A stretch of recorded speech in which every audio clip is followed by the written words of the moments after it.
Blouse కూడా మనకి ఇలాగే వస్తుంది, సేమ్ ఇలాగే వచ్చేస్తుంది శారీలో. ఇది బ్లౌజ్, శారీకి మనకి బ్లౌజ్. ఇదిగోండి ఇది బ్లౌజ్, ఇలా వచ్చేస్తుంది బ్లౌజ్.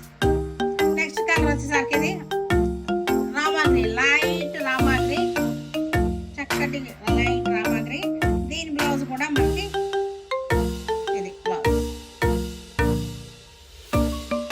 సేమ్ కలర్ లోనే వచ్చేసింది, చక్కటి రామాగ్రి.